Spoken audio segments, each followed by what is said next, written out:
I'm Scott Dickers. This is the How to Write Funny podcast. My guest today is Jerry Rocha. He's a 20-year stand-up comedy veteran. He's been on Conan, Last Comic Standing, and has a top-selling album on iTunes called Take That Real Dad. Jerry, how long have you been doing stand-up? I started right out of high school. Like I was a senior in my junior and senior year in high school. Me and all my buddies would go to this club in Dallas called the Back Door. That sounds like a gay bar, but it's not. And it was like this comedy club. And it was so much fun. We just see these comedians and my dad took me there when I was a little kid. It was funny. Like I remember I'd been here before, and my dad would take me there because that location had jumped around a couple of places in Dallas, and I just remember I've been here, and then so we would just go all the time. It was so much fun. And then one time I was right after I graduated high school. I was like 18, and I just saw I just took my girlfriend at the time. I was like, hey, you want to go to the comedy club? I was like, all right. And it had a sign that said, hey, think you're funny? Like, try open mic. And I'm like, yeah, because I didn't, it was already like, I don't want to go to community college or, I was like, I wanted to do something entertaining, or whatever. And so I was like, yeah, I was like, that's it. Because I spent months being like, since I was 18, like almost 20 years now. So is it really that whimsical? Like you didn't have necessarily any plan for a career or a job or college? No, yeah. I thought I thought making a living as a comedian, I'd have just as good of a shot, being like an astronaut or like a jet pilot. Like I was just like, you went for it anyway. Yeah. I was like, all right. And well, about the first 4 years, I just stayed in Dallas and I just did open mics and clubs and, 4 years, you said? Yeah. About the first 4 years I was doing it. It wasn't until I was about like maybe 21, 22 that I actually started going on the road and like, oh, you can actually like make money doing this. Comedy was just something I would do while I would have day jobs, and like it was just what I always wanted to do. And I would religiously go to the open mics in Dallas and perform there. But I just, for whatever reason, I just didn't think. I was like, oh come on, there's no way I can make a living at this. It was just kind of like this little dream. I was like, well, at least I get to do it, And then I was like, wait a minute, you kind of was shown like this comedian in Dallas named Neil Edwards, really, really funny dude, and just kind of took me under his wing and was like, here's how you work. And this is, I was like, oh, okay. Like this can actually happen, So 15, 20 years ago, there's actually a comedy scene in Dallas, Texas. Not really. I mean, it must have been good. Really small. It was very small. Now it's thriving. Like I mean, when I go back home, I recognize maybe 2 comedians out of the 800. And when I was going up, there's maybe 20, it's just so different. But yeah, there was, I was actually talking to one of the comedians I'm working with here in Sacramento, who I forgot his name. I feel like a dick now, but like it was, just back then it was almost, I don't know if it was better or worse, like having so much stage time is such a help. But there was also something to be said for the fact that back when I was doing it, you had 1 or 2 nights out of the week to go do stand up. And so you had to really, there was no room for error, like this is like, man, this is like the only spot I'm doing all week. Like I really gotta, so, but there was not much of I mean, there were a lot of really cool comics. Everybody was really friendly and nice. It was great, but like there wasn't, there was just maybe, they had the Improv and then the Hyenas clubs and that was it. But they really didn't do Hyenas are the ones that did open mics, that club, and then the Back Door, and that was it. And this guy Neil, how long had he been doing stand-up? He was a pro. He'd been like, but he was based in Dallas. He was based, he was like the king of the Dallas comedy. He was like the biggest fish because he was so funny. Like the dude was just, it was crazy how good he was. Like, and it was just, and I felt like it was just, having him suddenly take, it's like, oh, this guy, it's like, oh shit, man! Like Elvis is gonna teach me how to go play music. Like, okay, like that. As that's how you feel. Why did he do that? Do you suppose? I guess he thought it was funny. Like he was just, I guess I don't know. We had a pretty instant rapport, and it was fun. And we both had a very, very, very similar sense of humor. So we were just the 2 guys who were just cracking each other up at the back of the club, and just that kind of stuff. And, what's he doing now? That's a great question. We fell out of touch, and it was weird. And it's a long, I probably couldn't even go into it here, I mean, I still love the guy, but it's one of those things where I don't know if it could ever, does that make sense? Yeah, it's like a weird, like, and it's, I don't want to bash him, nothing like that. It's, it's not like that. It's just, weird, just got fucked up shit happens and people. But he did good things for you at that time. And we kind of, it was fun. Like it was a really fun, like it was just a really great, amazing couple of years of my life that I don't regret. Like it was awesome. And like, I mean, yeah, it just, I'll just, everyone has their demons and sometimes it gets the better of them. And it's just, a lot of times it's really hard to just, as much as you want to, you kind of realize like, man, if I'm going to sink if I try to save this person as well, like, and so it's tough. So yeah, but I mean, it was great. It was fun. And like, I mean, I think he still does it every now and again. I'll say this. It's a crime that he's not a household name, because he was super, I mean, super funny. Well, not everybody has the ambition or the whatever you need to like break out and go for it in a big way. And you clearly did. And you moved, but you moved beyond Dallas. You started doing shows outside. And you're saying that happened after just 4 years. About 4 years. You got good enough, you thought, to go and do other cities. Yeah, and I thought, okay, well, I still thought like L.A. or New York was just, there was no way, so I just started doing, the road, and I did it the ass backwards way. I just went it like old school, like, my friend Neil, like any of the clubs that he had juice with, he would hook me up with, right? And it was, it was driving, 20 hours to make $150, but I was like, okay, and you just pay your dues and all this stuff. And then like the clubs that he didn't have any pull with, I would just start blind calling. I was just sitting out of my, my bedroom in Dallas just every day. Like I remember I worked at a bookstore, and I would just, on my every break, I would just call comedy clubs and be like, hey, I can send you a tape. And, like I was just hustling, just trying to get up as many places as possible. And it just, I mean, and then when I was like a little bit later on, I kind of, I went and stayed with Neil. He moved back to LA, and I was there with him in the early 2000s for like 8 or 9 months. And maybe less than that, about 4 months. And I ran out of money. I was working a job and stuff, but it was still tough. And I was like, man, I ran out of money. And so I was like, man, all right. So I just went back to Dallas and recharged, worked my ass off for about a year and a half. And I had enough at the bread. Bookstore. At the bookstore, and then so I would pick up. I worked as Barnes and Noble, so they're really good to me. And I'd work 40 hours, but then I would also, it would be a thing where I would clock out at 3:00 in the afternoon, and then drive 2.5 hours to Louisiana to do like a one nighter, and then come back and work the next day. Like it was stuff like that. It was like, I mean, and then when I had enough bread saved up, I was like, well, I want to try LA again, but then I was kind of in like really kind of head over heels with this girl. So she had moved to New York, and I was like, well, let me try New York. I had enough money saved up. So I went to New York, and then there I met Mike DiStefano, and we just became like soulmates. It was just, it was instant best friends. And, up until his death, we just talked every day. It was great. And then, so I don't regret moving to New York, but when I was in New York, I just had a nagging feeling about Los Angeles. I was like, just something. I was doing really good before I had to move there, and I was like, man, I want to try to go back. How long were you in New York then? I was in New York about 10 months, 10 or 11 months, almost Whenabouts was that? God, I want to say 7 maybe, 6 or 7, something like that. And were you sort of doing alternative clubs at that point? No, I was actually doing a very, very, a club that in fact a lot of people hated in New York, but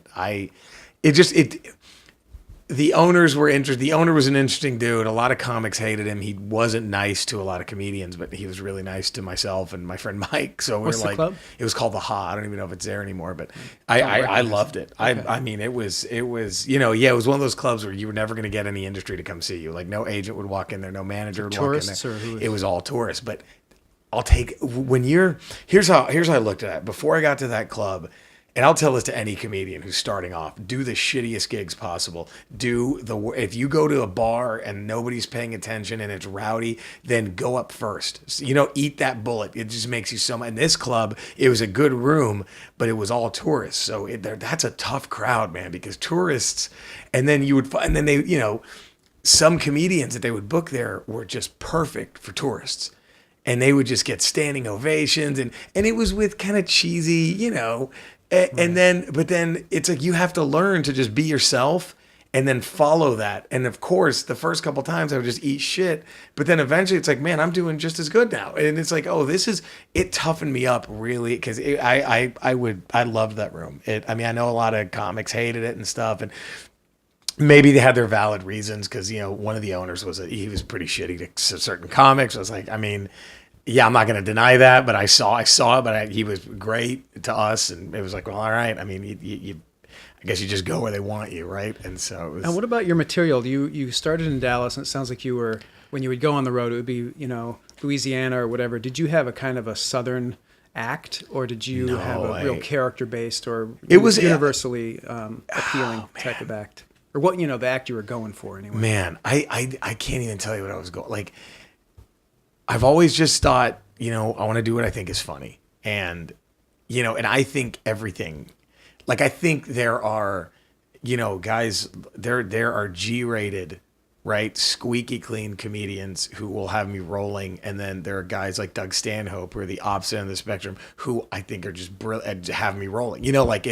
I love all kinds, like if it's good, it's good. So I'm a little bit silly. I do get irreverent and, kind of, like there are times where audience members have gotten up pissed but I do a lot of characters too. And I think, one of my first, as a kid, I was really good at the Southern accent because growing up in Texas and you hear it all the time. So I would always impersonate, I enjoy your Southern character. Oh, well, thank you. Thanks. Like, They're thank you. And it's an instant laugh in the North. Right. Oh yeah. It's like, oh, he got it. Like, oh, these guys are so, yeah, it's just, well, thank you. And so like, that was, it just, so I do care. I just wanted to just be myself and just like the type of shit that I would say to make my friends laugh or whatever. Just, this is what works. And, having a friend like, like Neil and Mike, who are both comedians, and cracking them up. Like I would do characters just hanging out with them and they would start laughing. I'd go, shit, I better do it on stage. Like that's how it would, or anything, that was, I guess, where all that.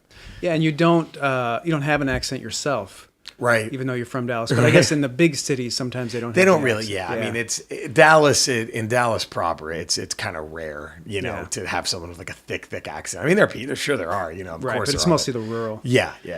So that worked out well for you. So when you're crafting those bits, you're thinking about characters and like what makes you laugh, or you digging into your life, or all the above, or all the else? above. All the above. Like, I mean, my father, it wasn't my biological dad, but my mom's boyfriend, like he would always tell me, like when I first started doing comedy, I had these like, oh, I wonder if I could make a living. He goes, yeah, maybe you could one day, but definitely don't quit your day, not because you're not good, but he goes, what I always thought was funny about comedians was just the way they would observe how messed up people are.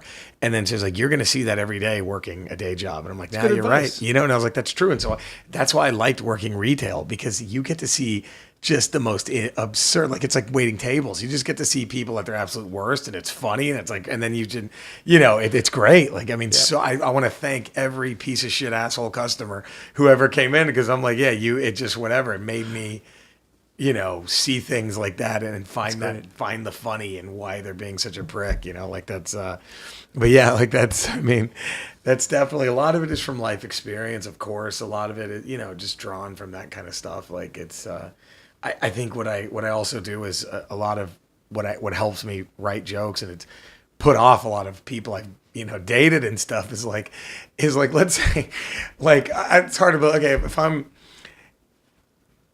out, like if I'm gonna go to a mall with my girlfriend and we park, and like a bunch of 20-something dudes all get out of a car and they're all topless, right? And I'll just be like, oh, no, don't put your shirts on, please. We all want to see this, you fucking dickheads. And they're like, why are you so angry? And I'm like, oh, no, I'm not really. And like, I'm just, what I like to do is like just verbally, and I'm not even to start a fight. I'm not even yelling it at them, right? I'm just trying to make the person next to me laugh, or what I'm trying to do is, in a way that's audible to the guys. No, they don't even. Oh, it's just in my car. Like, I'm not even like, hey, what's up? Yeah, I was wondering why you're catcalling them. Yeah, like I was like, I'd always make fun. I'm like, oh yeah, no, please keep your shirts off, you fucking douchebags, like as a joke or whatever. And it just, and I had to explain to my girlfriend, like, I'm not trying to start shit, like, or even like they can't even hear me. I was like, what I'm trying to do is, I like to vocalize what annoys me about life. What the things that you see that just anger, because to me, is what I always learned early on, there's nothing funnier than somebody just pissed off. And then so it's like, well, there's got to be something funny in anger, clearly. So I just like making fun of things that I think are annoying and stupid, and it just kind of helps, and then, I don't know. Yeah, no, that does seem to be the place where it seems like you go a lot, and you have a great voice to it too. The sort of thank you. gravelly, angry guy voice. Well, thanks. Perfectly tailored to that type Right. of humor. But I'm wondering if your act has changed over the years. Oh, sure. Like Sure. In the beginning, what sort of stuff were you doing mostly? Man, it was so bad. I mean, it was just, I'm up there impersonating. Everybody thinks their stuff was bad in the beginning, but you were doing okay. It was, I mean, it was, working. it was, here's how it was. Of course it was awful. Like if I had to do it today, I'd jump off a cliff. If somebody said, hey, you can only do the first, 30 minutes you've ever written, I'm like, okay, never mind.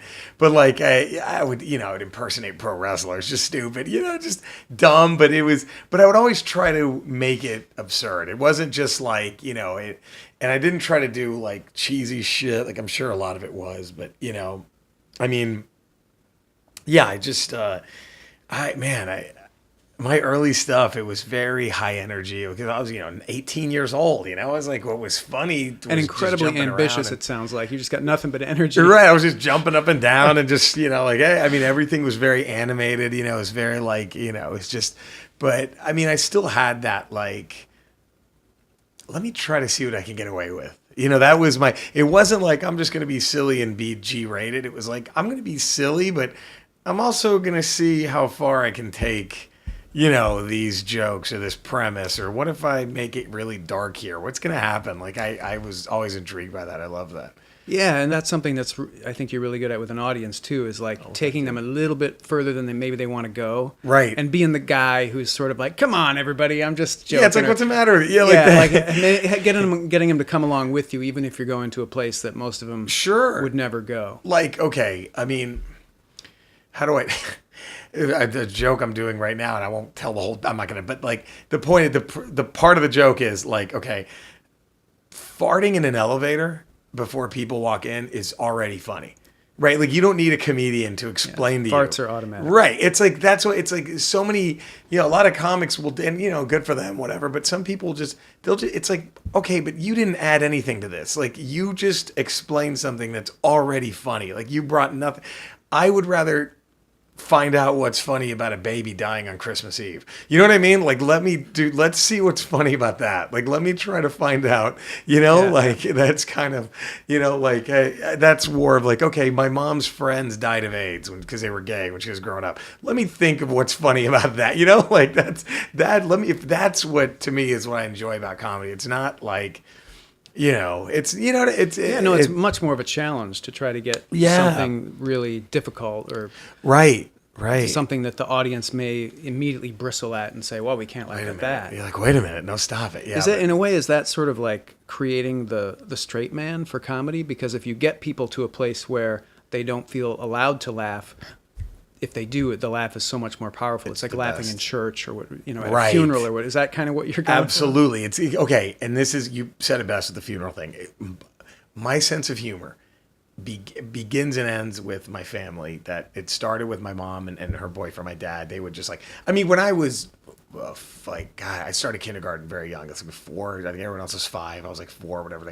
But when I was in kindergarten, it was like I'd maybe been in like a school a month, and I got a really bad fever flu thing, right? And I just remember being so scared. I thought I was gonna die. I've never been that sick, I was so sick, and I hated it. And my dad brought over, he knew I wasn't gonna go to school the next day, so he comes home from work and he rents Monty Python and the Holy Grail. And I didn't get half the jokes. 4 years old. But I them pretending to be on horses and all this shit. Silly. I was just like, this is the greatest thing. The bunny killing everybody. I'm like, this is the funniest thing. And so like, I just always and then I would impersonate SNL characters for my mom the next morning. I would do like the Billy Crystal, like, you look mom. I would do all that shit. Like, I loved it. Like he would, like my mom, my dad would let me watch that stuff. But my aunt, I'll never forget when I was a little kid, we had a death in the family. And I was like, again, like 4 or 5 years old, and we're at this funeral. I don't even remember knowing the great aunt who passed away. I was like, whatever. But I was just there like, man, this is like church. This is fucking boring. It's just church with a dead body. So it's kind of creepy, And then we're at the wake or whatever. And then so the priest starts to talk, and it takes him, like, he just got caught where, he was trying to say dearly, let's say he was trying to say dearly beloved, and he was like, dearly, And my aunt is just rolling. And I'm like, this is, oh, okay. And then so like, and I just love the idea of, wait a minute, like we're not supposed to be laughing right now, but the two of us were just crying, laughing. I'm like, oh, this is cool. Like, this is cool. Like, this is way better than laughing when you're supposed to. It's laughing when you're not supposed to. Like, Yeah. I really got, like, I just love that. Like, that was. Yeah, creating that context with an audience where they're not supposed to laugh. Right. It's, Powerful. oh man. It feels fun too. It's like and like you said, it's like, again, like when you do the obvious shit, and there's, again, I'm not knocking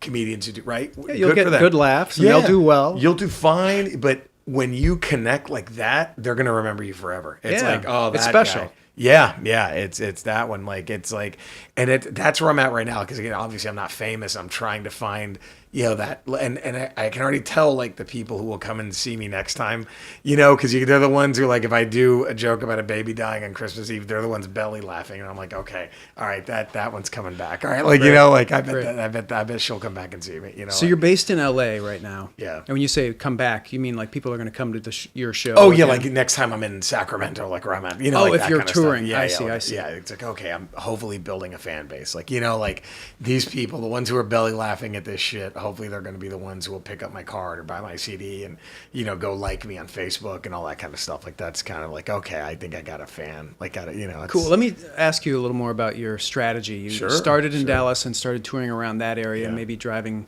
20 hours. And then you went to New York and then LA, and now you still tour a fair amount. Do you mostly tour on the West Coast in that area, or do you go everywhere? Wherever. Yeah, wherever. I mean, I've done pretty much, almost every state. I get just wherever. I mean, I luckily just got an agent who's really cool, and I just a couple of weeks ago I was in Minnesota, and now here, and I think.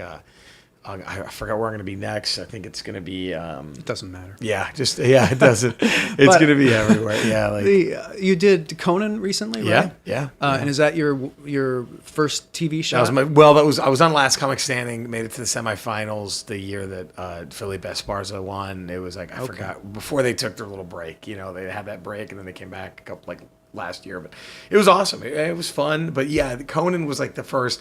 I mean, look, Last Comic Standing was great. Like a lot of people that gets you shit bookings on it. pretty well. Yeah, it got me a little bit, and it was my friend Mike had talked me into it. Mikey D, and he of course he made the finals, and he just said, he goes, dude, what's the worst? A lot of comics are snobby about it. And he goes, look, man, what's the worst that's going to happen? You get on NBC a couple nights. Big fucking deal. Let's just go do it. I was like, yeah, let's do it. The worst that could happen is you could be famous. Right. Yeah. It was a fun experience. But but again, I do understand how there's the cheesy element of a reality TV show and how they're not actually looking for the best comedian in America, blah, blah, blah. Right. So Conan was definitely a much better validation than, because when you do a club, they basically say, oh, this guy was on Conan. Yeah. Conan guy. Right. Yeah. That's what they're saying. And it was amazing, man. Conan was so much fun. Like that was definitely a highlight of my career, was getting to, do that.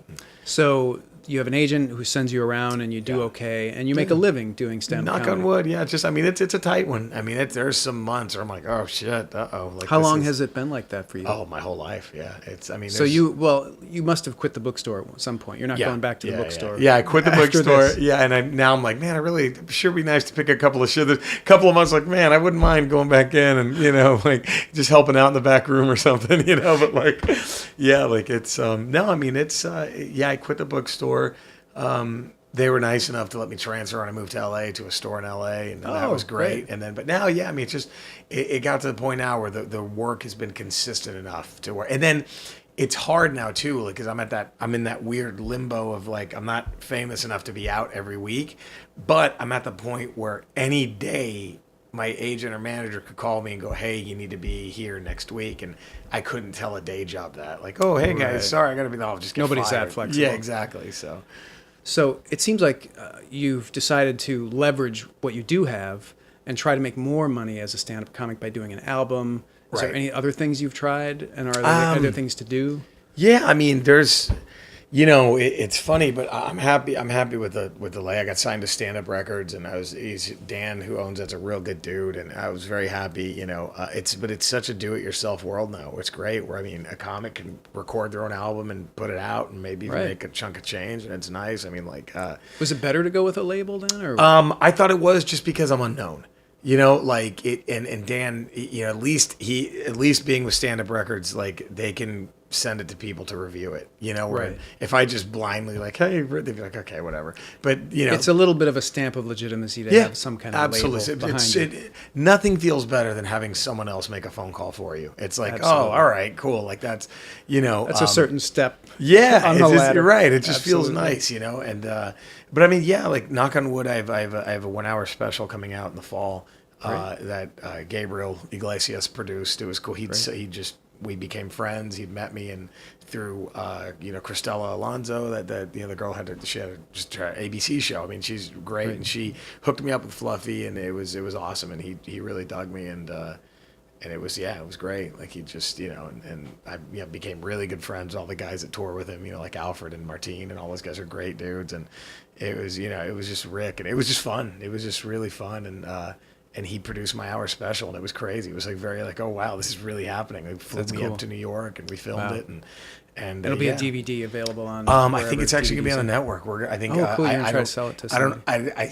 don't. I can't say anything yet. Like, but I'm pretty sure it's already been sold, and so we're gonna find. I'll be able to talk about it soon. But yeah, it's Is it different material than was on the album, presumably? almost mostly. What happened was when Gabe had approached me about doing it, he goes, "Look, man," he goes, "some of my favorite jokes I want you to do," and I was like, "Well, they're already on my CD. Is that okay?" He goes, "Dude, just do it." And then so like it's about, I'm gonna say, 90% brand different than my that's CD. There's good. only like maybe 3 or 4 jokes that I kept from the CD. Because just it's like, man, this guy's producing it. Yeah, sure, whatever you want, buddy. You know, like Yeah, you you gotta know, give him he's those jokes. he's gonna request. And again, that was so flattering to have a comedian of, you know, at Gabriel's level to have requests like, hey, I really like that joke of yours. It's like, man, that's a really like, oh man, I'm pretty flattered. It was cool. That's great. Now you opted to identify as Latino Yeah. in your act, and it's part of. I don't know if it's part of your persona necessarily, but you go there a lot for jokes. Sometimes, yeah, Even sure. though, and part of the joke is you don't look Latino. Nobody at all. believes me. Yeah, Nobody it's believes funny. you. Was that a conscious choice, or had you always just sort of gone there because it's you and you're just trying to be Just honest? me, and yeah, just honest. I mean, like any joke I've done about being Latino is generally rooted in something that happened to me, you know. And so it's like, yeah, I mean, I'm working on a new hour right now, and I'm trying to remember. I don't even think I have one joke where I mentioned being. It's interesting, like how.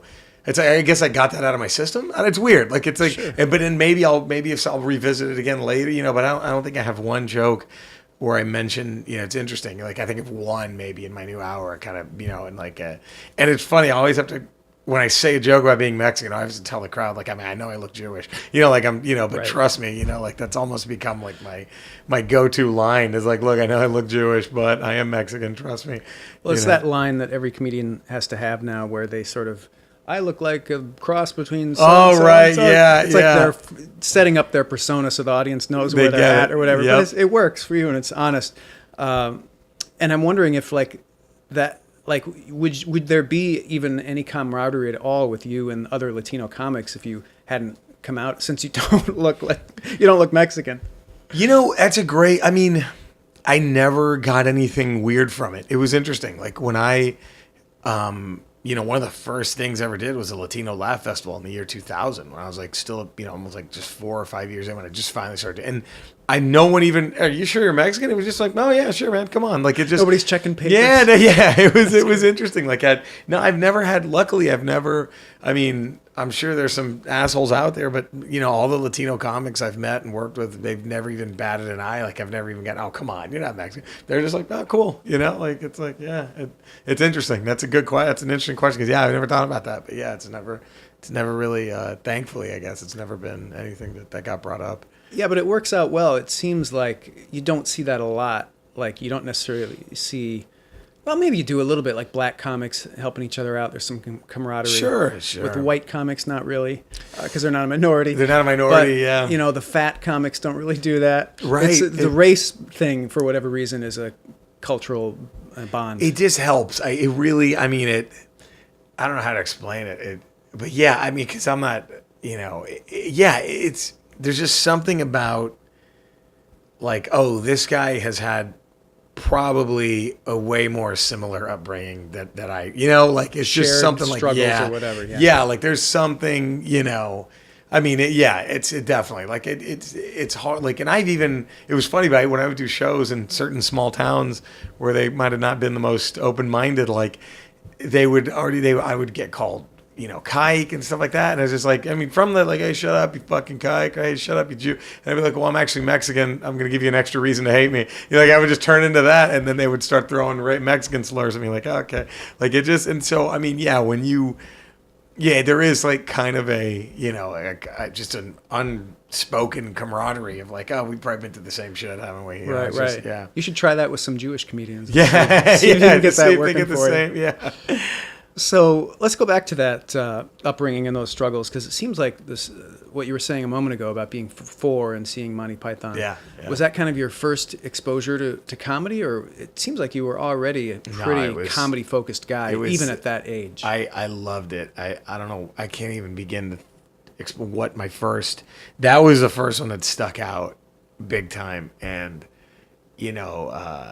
I just always loved it. I've always loved making people laugh. It's just been I just get a kick out of it. Like, and yeah, I mean, my mom and dad, they would stay up late, let me watch Saturday Night Live. I started like in the early '80s, and then of course, like I loved all that. But when I was really old enough to start getting more of the jokes was like Dana Carvey era. That kind of, I was just like, oh, the church. Yeah, the show kind of blew up at that point. Yeah, I was like, man, I was just all in. And but no, I mean, my family was always they were very funny. They're just funny. Like my family was just very funny. They're just a family of ball busters.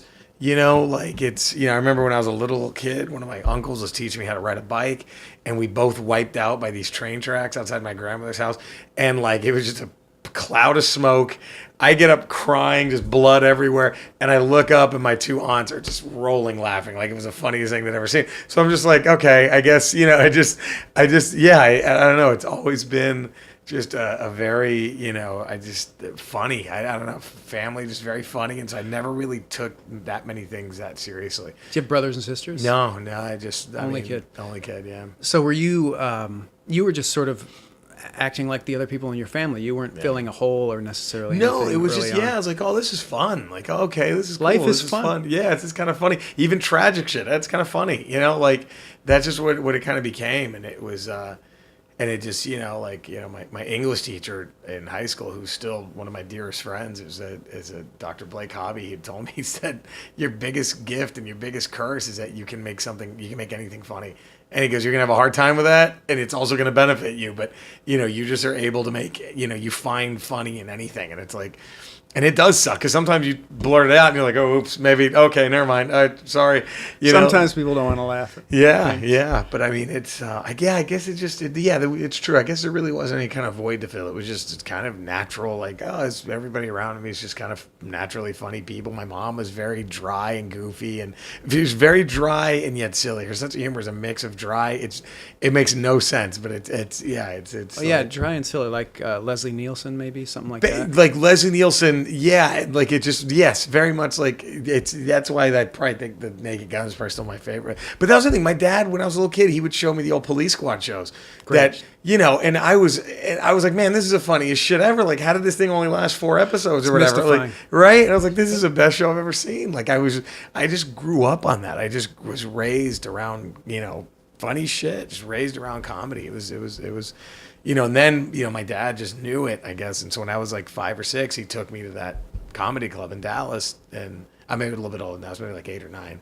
And, he left quickly because he's like, well, generally the jokes get a little dirtier as the show goes on. So he still wanted me to see it. And I was like, man, I thought this is so cool. Wow. Like, it was fun. Yeah, so what was his sense of humor like? And he was your mom's boyfriend, but you knew him as a dad from day one. Oh, one. yeah. Okay. I mean, he was very... Well, he was also kind of like, he liked it all. Like he found, I mean, Richard Pryor was his favorite, but and I guess like Pryor, I guess Richard Pryor is a great example of someone who was extremely irreverent, extremely smart, but also could be goofy. Yeah. Pryor could do a visual sight gag or do he'd make a funny face, but at the same time, he would say the most irreverent thing about race a minute later, or the most brilliant, that was kind of like what my dad said. It was his sense of humor is kind of all over the map. He kind of enjoyed anything that was either, he liked smart stuff, he liked dumb shit. It was, he had Three Stooges, Bob Newhart. It didn't matter, like it was. And he seems to be the guy who was exposing you to some of this stuff. A lot of it, yeah. He would, he definitely would. Yeah, it was fun. Like it was, and of course, like. Weird Al was another big life changer. Like for someone my age, it was like, oh, this guy is. That was my first concert. Was the Monkees reunion that cool. Weird Al opened, and I was like, I was in heaven. I was like, it's the Monkees and Weird Al. Like it was great. Yeah, I was I think in '87 or '86. I think that was so cool. And what was your dad's sense of humor like? Just his own, because he was funny too. He was very funny. I remember he would do like, if I would get scolded by my mother. Like, she would get mad. Like, I told you to put these toys up. He would start clapping and laughing and like he would just start like, because it was just funny. He would just like, because my mom she would never fly off the handle. Every time I would get in trouble, he would kind of do like it would just suddenly like we were the same age. He'd be like, ooh, you got busted. Like he would do that kind of shit, Interesting. I wonder if he could do that because he wasn't like the real dad, so to speak. Yeah, I don't know. Yeah, exactly. I'm more of your best buddy here, man. Right, like, yeah, shit. I don't know what to tell you, dude. That's amazing. So it's almost like an automatic big brother who's like super experienced as opposed to like 2 or 3 years older brother. Yeah, absolutely. That's what it was. It was like it was great like that, and it was interesting. Yeah. So an amazing mentor early. Yes. And you probably built a lot of skill just during those years growing up. Oh, yeah. Class clown, I'm assuming. Oh God, absolutely. It just no question, absolutely. Did you ever aspire to do any other comedy besides stand up? Like when you were growing up in high school, did you ever do any like writing or sketches? No, we do sketches. In high school, me and my friend Ben. Did you videotape them or? Yeah. Okay. My friends Ben, Jeff, Albert. We were all my buddies. We'd all get together. And just Vince. We'd sit there and just our friend. We all just make up sketches. I'd say, how about we do this? And my friend Ben and I would just go to like thrift stores and find the goofiest outfits. Buy them and like, all right, let's just be, like we put them on and make up a skit and just film it, and nobody would ever see it, we would just show it to ourselves and we'd die laughing, and we would do that all the time. But like, it was fun, but there was something about like, of course, being on Saturday Night Live would have been amazing and all that kind of stuff, but there was something about stand up that I just really gravitated towards. It was just like, there's just something so pure about this when it's right, because it's like there's no other. It is like writing. There's no other. You have no other. There's no one else to play off of. It's just you. It's just you can. I love that purity. Like one of the coolest things my dad did when I first told him I wanted to be a stand-up comedian. I guess as out of luck, I'd been doing it maybe a couple of months, and he took me to go see a production of Lenny that was in Dallas, and that was really cool. Just like watching the Lenny Bruce thing, because I didn't know who Lenny Bruce was back then. And my dad's like, "Well, you should probably watch this guy." Who was playing him in that tour? I don't remember. He was just a local actor, I think. Okay. Yeah, and guy was great. It was a great it was awesome, and it was like, man, it was.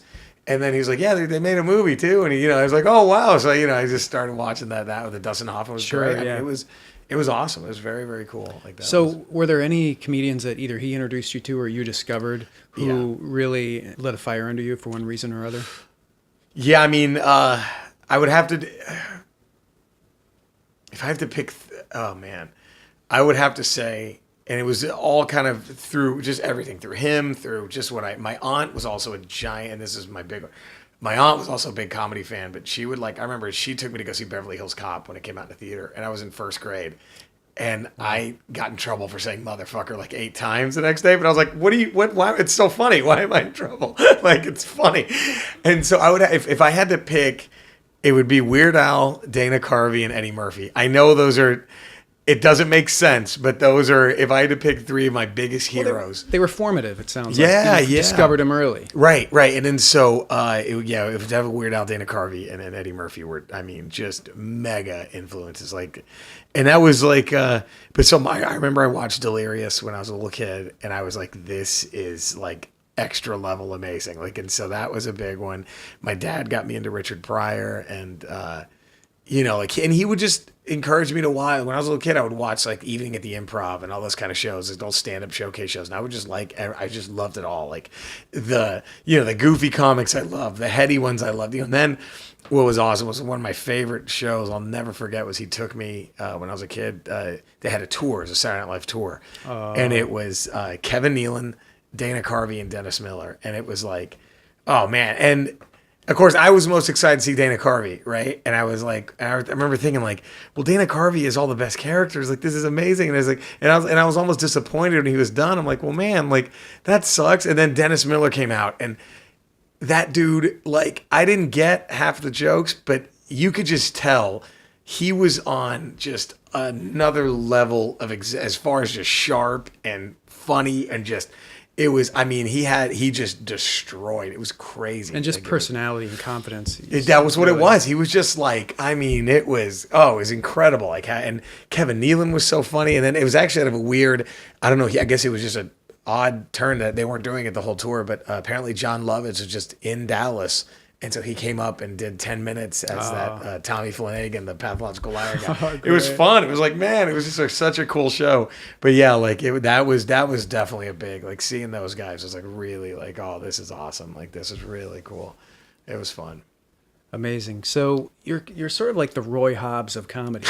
And maybe that's an obscure Dennis Miller like reference, but just like you come from comedy, right? You always wanted to do comedy. You studied comedy. Yeah. It's like, what else are you gonna do? What else am I gonna do, man? I just hope some chick doesn't fuck me over. And like, yeah, but like, I have a mic that was made out of lightning. Lightning hit a tree, and I got a microphone. That's what you need. There's a parody movie in there somewhere. I really feel like it's just, like it's just like, what the hell else am I gonna do? Like, I'm at that point, I'm just like, anything else I do would be for fun. Like, it would be, I mean, it's all fun to me, but like, if things took off and I get booked in a movie or a TV show, I'd be like, oh, this is incredible. But I'm still doing comedy. Like, once this wraps, I'm going straight to whatever comedy club is in this, It's so interesting that you call it comedy. Because if you did a comedy movie, that's comedy. That's comedy, right? The purest comedy. You yes. just are a moth to the flame for the pure stand-up comedy. Absolutely. Now, how often do you develop new material? Are you just constantly developing? Like, I'm so bummed out that my notebook has one page left and I didn't bring a spare one. So I went walking around today like, I believe they sell notebooks. Yeah, I could probably find them. Yeah, but I'm such a I'm like, nope, that has a stupid design on it. Nope, don't want that one. Now that notebook looks stupid. So I'm like such picky. Like, no, fuck it. Funny. I'm just gonna wait till I get home. Like, you have just the place where you go. Yeah, I know where to go. I'll get my notebook. Yes. That's great. So you're always writing. You're always working on new stuff. Always. Do you try new stuff on the road, or you just wait till you're back home? You do. Absolutely. Because you're at a point now where you it's not going to bomb. You can make it funny enough to start working. Right. And I tell you this too, and I don't know if this is good advice. If I always think everyone says never do new material, never open with. I always open with new material because to me, if I think of a joke and I'm so excited to tell that joke that I purposely open with it because I'm kind of subconsciously giving my brain, okay, buddy, sink or swim. This is it. Like you kind of have to make it funny, And so I always open with new shit. That's an interesting philosophy too, because it's a new joke to you. You're excited about it. Right. You're going to deliver it with more power and more punch probably than you would if you waited and if I kind of softened it up and or something. I don't want to just put it in the middle where it's like, well, no, you want to. Yeah, definitely. Like, I mean, this week the only reason I haven't really done anything new this week just because it's all new because none of these people have seen me, but it's like I'm working on a new hour, so I kind of already have what I want. Yeah, I'm just kind of going through that now and just making sure. But if I do come up with if I come up with a joke today that I think that's pretty fun, I'll try it tonight. I'll just throw it out there because I'm always constantly just I think that's a big key, man. Like, it's just writing. Just always wake up, even if it's not funny. A lot of 90%, well, not that, but like, I'm gonna say 60% of my notebook is shit. It's just like, this is so stupid. That's a pretty high percentage. Yeah, it's like if 40% is good, that's high. Really? Because I think it's low. Because I go 40%, because I'll leave 40%. I'll at least try, and I'll keep trying. That But most of my notebook is shit. I'm just like, this is stupid. But you got to get it out there, just right, and then eventually, this is funny. Like, that's how Totally. Yeah. So a lot of that stuff that you're trying from the notebook. When you write in the notebook, is it like you get a one-liner, you get a concept, and that's it? Or do you all of a sudden you have, there's a beat, I can escalate that, 2 or 3 more. Do you have all those, or do you wing that on stage, or how does it work? It's okay. I mean, if you look at my notebook, there'll be 2 pages it's one entire joke that I've fleshed out already. And then the next joke will literally say jizz in her face. And I have no idea what I even meant by that. And I'm like, what does that even mean? And I'm like, okay, well, and then like, I must have thought that, and then like, and then even then, like, I always leave room for interpretation. Like I always, it's like, yeah, I always just am always ready at any moment I never commit 100% to what I've written down. Like let's say a 2-page joke, right? Have all the beats. If I'm doing it live, you never know what could happen. And then all of a sudden, 9 times out of 10, I found out that when I'm telling a joke, all of a sudden I'm like, oh shit, while I'm telling it, no, I go here with it. Like you always have to just say it and spit it out in front of a crowd because it for me at least, that's always helps. Like I'll definitely write everything down, but I'm always open to, well, that didn't really work. Let me try that, like that it's always tweaking. And what drives me crazy is shit that's already been out, like on my special and on my CD, is I'll still tinker and I'm like, I got to stop. That's already out there. Like enough, like I'll do that and think, well, maybe I should do this. Like, but yeah. When you tinker with something new on stage, do you ever forget what you did on stage Absolutely. And kill yourself later? Oh, like, God. I had the perfect angle on this. I just called my girlfriend today and I'm like, hon, I sent a tag last night to a joke and I was like, I told her the word. Do you know where this might have fit? Because I don't remember. Like I said, I remember it got a big laugh, and I'm like, shit. I mean, that's why like it's such a pain in the ass. But I really think every comic should just travel with a camera and just record themselves every show. I mean, I know it's like, it's just little things like that. You think, and then of course in my head I get so lazy. I'm like, I'm not gonna lug. I'm like, lug. What am I? It's the size of a cell phone. My camcorder. You know what I mean? Or like, you can, have somebody in the audience do it. Yeah, or you can just record it. This audio right. too. It's like I just get so lazy and look all that. But yeah, I just it. Yeah, I feel I'm not like I'm fucking Ansel Adams, like carrying this thing up a mountain. It's like no, I just bring its camcorder and hook it up and record. Like I really every comic should do that. It's clearly valuable for the Yeah, comic. It's yeah. tough to do every time, though. I totally understand that. Yeah. So let me ask you about the persona the comic persona that you Okay. have on stage. Is that very clear to you in your mind what that is, and how did you arrive at it if it is? I just think I've always done a minor exaggeration of myself. That's just how I look at it. Like it's just I'm me, but just a little bit. To 11, like that's it. Like if I'm at 10, then I'll just 11, like that, Right. whatever. Right. If I'm a 5, there's a lot of comics like that. Like George Carlin's a great example. Yeah. You don't think of him as having a definite persona or whatever. Right. He's really just him amped up. Yeah, that's all I am. I'm myself, just a little amped up. That's always how I look at my on stage. I just always be like, because you are on a stage. There's something about standing on a stage that kind of it brings something else out of you. Yeah. Yeah. And you need to be a little bigger than life, right? Yeah, to work for people. Yeah. So you're not famous yet. You've said that a couple of times. It's obviously helpful for a stand-up comic to be famous. Yes. But are you prepared for that? Because it's a lot of work and there's a lot of baggage to being famous that's no fun. And I'm curious to know what you've thought about that. Man, it was fun. I was talking to my friend Nick, who's a very, very funny comic, and Nick Cobb, and we were just talking about that the other day. He was like, we were saying how like there's certain guys that just have it made, where in a sense where they make a great living doing stand-up, but they could go walk down the street and nobody but at the same time, it's like that ego, just like, nah, but I want to be the guy that gets bothered when I go to a mall. I know it'll probably get annoying, but I kind of, I wouldn't mind. It'd be kind of fun, like to be recognized. Yeah, even. That would be great. I don't know if you want to be mobbed, but recognized like, once in a while. Hey, yeah, somebody's oh, dude, that was a good, like that. That's cool. It's a fun. I mean, it happened once already when I was in San Antonio. Somebody saw me like, you were Conan. I was like, yeah, hey, like I wasn't even at the club. I was just walking around. It was cool. Like that was, yeah, yeah, you want that for sure. I mean, it just, the paycheck doesn't hurt, and so it's like, well, that helps. And it's a pay raise. The man, fame. I don't mind, that'd be nice. And there's a lot of, shitty things that go with it. I know a lot of comics have talked about this, but I mean, a legitimate fear is like, man, I'm gonna get. I love my girlfriend, but if I get mega famous, I'm gonna get like 8 STDs. Like I don't know how. I'm just gonna be like, oh hey, hot chick who wants to fuck me for no reason. No, I gotta go. Like I don't know how I'm gonna find a way to just block that out and be like, like that's my one. Like that's gonna be the one thing I'm like horrified of doing is like, oh sorry, hon, but like. Yeah, like we're gonna have to make payments to a little child that's mine, like. Or you just make a promise to your girlfriend, I'll see you for now. Yeah, yeah. But when I get famous, I'm gonna have to be single. I don't know. Yeah, that's.